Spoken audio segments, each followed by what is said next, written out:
Hi guys, welcome to my channel. Thank you for stopping by. Wherever you are in the world, I just want to say thank you for tuning in. For me, it's almost noon. For some of you, it might be well into your evening time, dinner time. Others, you're getting ready for bed. And some of you, you're at the very, very top midnight peaks of your day or morning. So wherever you are in the world, I just want to say thank you for tuning in. I wanted to also talk with you guys today about something that I believe that is really important. But first, let me tell you about my playlist, guys. I have been categorizing my videos. I'm not sure how many videos I have right now, but I'm sure it's quite a bit. And what I've been doing is categorizing a few of them so that when you come here, if there's something specific you want to listen to, you can go to my playlist and scroll down. And you'll see different things, and I upload them and I put things there from time to time so that you guys can just go and maybe binge and listen to some things and get the answers that you need. Of course, you're always welcome to just listen to my videos as they are uploaded. I also want to let you guys know that on my channel, guys, if you ever just feel like, hey, there's something that I want to talk about or I want to ask, but I do not want to put it in the comments, you guys can reach out to me by email. It is not my personal email, but it is my YouTube email. And so you can reach out to me there. If you click the About tab, you will see it there.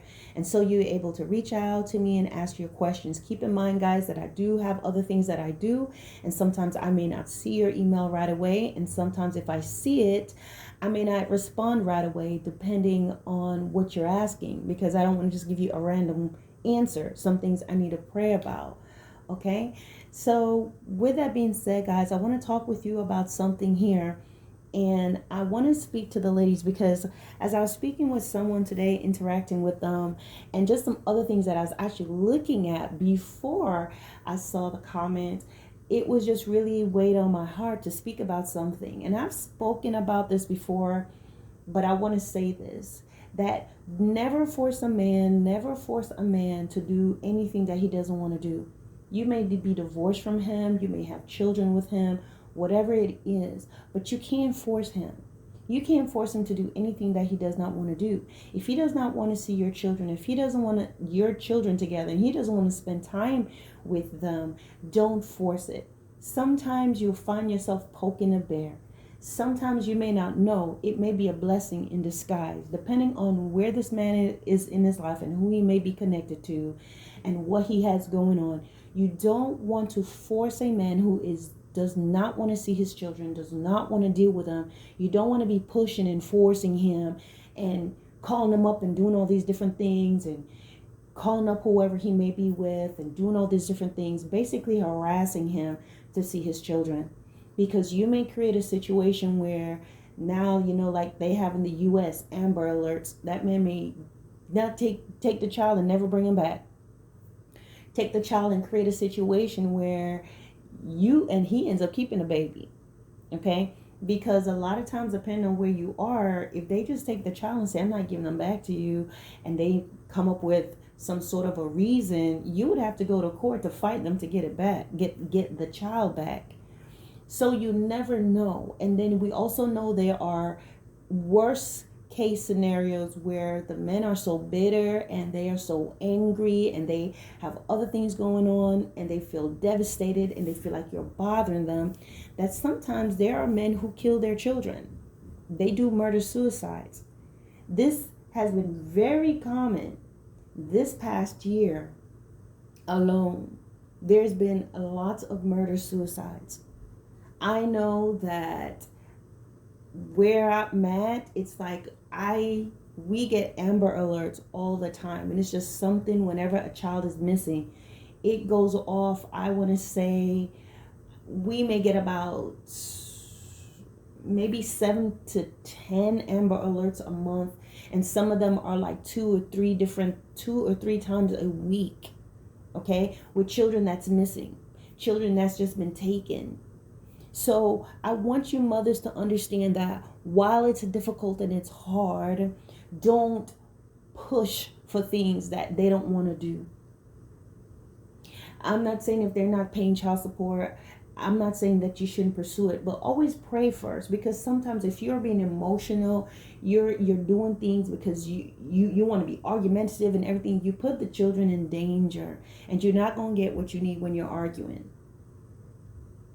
You're really not. If anything, it's just creating more toxicity. There are women from different demographics that are listening to me, but I want you to know that this is a channel where I do teach about the Lord. I do teach about Jesus. I do teach about the Son of God. And so for those of you that are not believers, this may not make sense to you, and then again it might. But I want to also speak to those of you are Christians, you are believers, and sometimes the person that's doing this is someone that's claiming to be a believer, is claiming to be a Christian. And you may be tempted to want to expose him. You may be tempted to want to show what he's not doing. But for those of you that know the Lord, I want you to rest in the Lord. I want you to allow him to vindicate you. I want you to allow him to take care of you. Sometimes there are actions that you will have to take, but make sure whenever you're taking your actions that you have first prayed about it and you've been led by God. You don't want to be in the heat of the moment and now the Lord is telling you something while you're in the heat of the moment of anger, because 9 times out of 10 it's not him, it's you. So you want to be led by the Spirit of God in what to do. If you need to go and pursue child support, if you need to, whatever you may need to do, you want to make sure that when you're doing it, you're being led by him. When you may get those letters that it's time to reevaluate it, you be led by him in what you need to do. Don't be emotional. Don't try to prove that he is a bad person and posting on Facebook and all of that. Don't do any of those things. Know that God is going to take care of you. He will take care of you. Ask and pray for opportunities where you can provide for your children.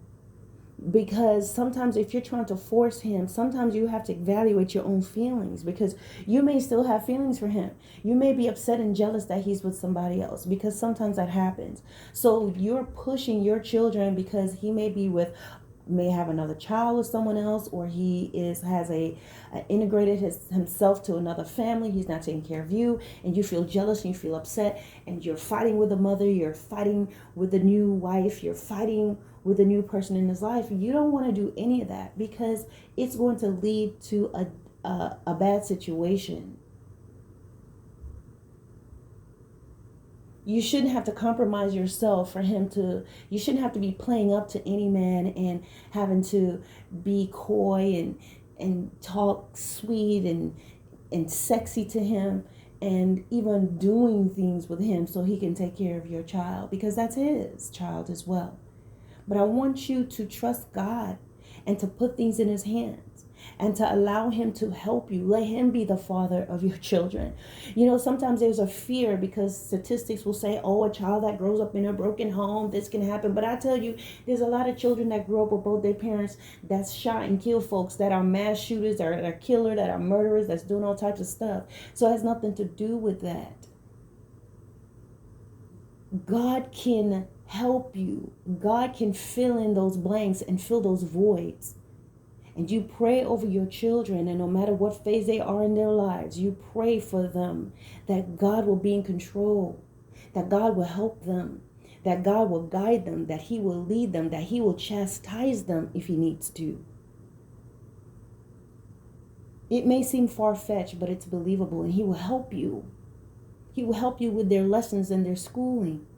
Sometimes mothers, you have to stop, and single dads, you may stop beating up your children and just being so rough with them when they don't understand. Sometimes you have to step back. Do you think your child is deliberately not getting their, or deliberately not trying to understand their work if they know that you are going to be hitting them? Don't you think that if that child was just deliberately trying to run, why would they know the answers, but they're doing it on purpose because they want to be hit or they want to be insulted? They genuinely don't know, because they wouldn't want your pain and your wrath, want to experience pain and feel your wrath. So sometimes you have to back up. Sometimes you just have to explain that lesson again. And what you do is you pray and ask God to open up their understanding, to give them wisdom, just as he gave Solomon wisdom, that they will begin to understand their work. And sometimes, especially when they're so young, they're just going through different phases. The way they perceive things, the way they they understand things, they're critical and spatial thinking. It's different. It's not all connected yet, but it's being developed. But if you are beating them down and you're telling them that they're stupid and they're dumb and you're being very rough with them, you can destroy that. And a lot of times they are scared. The reason why they can't get their lessons right is because they're afraid of you and how you behave. And this is a learned behavior, because this is something that happens in a lot of Black families. It can happen even in Asian families, I'm learning. It happens in other families. They're very hard because, yes, they want education for their children, but you can't put fear in your children. Even if they learn under the fear, it's not good. So let me just get back to the point. Don't force something. That man does not want his children. He doesn't want to be around them. Don't force him. And you instill what is right within them. You be the example. And you pray and ask God to help you to raise your children and help them to be around individuals who will be of a good influence. And you know what? In life, sometimes they'll be around people that are not a good influence, but you want them to be able within themselves to know what's right and wrong and make their own choices and say, no, I will not do it. And believe me, God will vindicate you. Don't take out your frustrations on your children. Don't destroy what's in them, because what is called displacement, because you're frustrated with a father, you will take things out on them. Because you are not in good standing with their father, you will curse the child that looks like him and target that child. That is wrong. Because there's treasures within them. They're going to grow up. They're going to do well in their lives. They'll do all right. And if they're not, you keep praying for them. Pray for your children. Don't attack them as well. Sometimes you have to make some tough decisions depending on their age with them. But whatever you make, don't do it out of malice and being vindictive. And your children that are growing up, you nurture them and you admonish them in the Lord. And they'll grow and they will bring a smile to your face. And you pray that as they get older, should their father decide they want to beeline around, that your children will have enough wisdom and knowledge not to allow, especially if he's not a good dad or he's someone that hasn't been there, that now he will not be able to come in and begin to plant seeds in their heart where they will turn against you.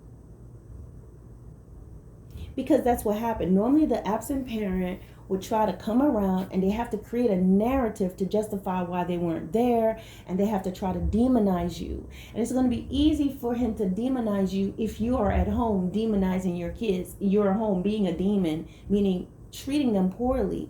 And it's easy for someone to believe, your children will believe certain things about you if you are at home being an absolute terror.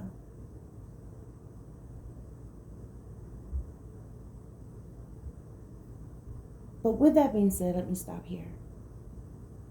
I'm not saying this like, oh, it's just so easy to say. There are things that I've experienced. There are things that I can tell you with firsthand experience that I have gone through, but I maintain my peace. I handed it over to God. When anyone want to act up and do certain things, I bring my cause to the Lord, and he has taken care of me and he has given me peace. And so I share with you, being a mother myself, I come to you and I share things with you, and it's up to you whether you are going to take it or leave it. It's up to you whether you feel like it applies to you or not. But I would tell you one thing. Don't force things. Raise your child. Raise your child. They're not always going to be little. Eventually, right now you may have to stay home with them a lot. Right now you can't do anything. But they're going to get older. Eventually they'll get to an age that you can go out for a couple hours and come back. And that while you're going to be able to do more. And they get older and they'll be able to help you and they'll be able to do things, and you will have grandchildren and you will enjoy that in their life. You are doing things now for their lineage. So ask God to help you and be prayerful.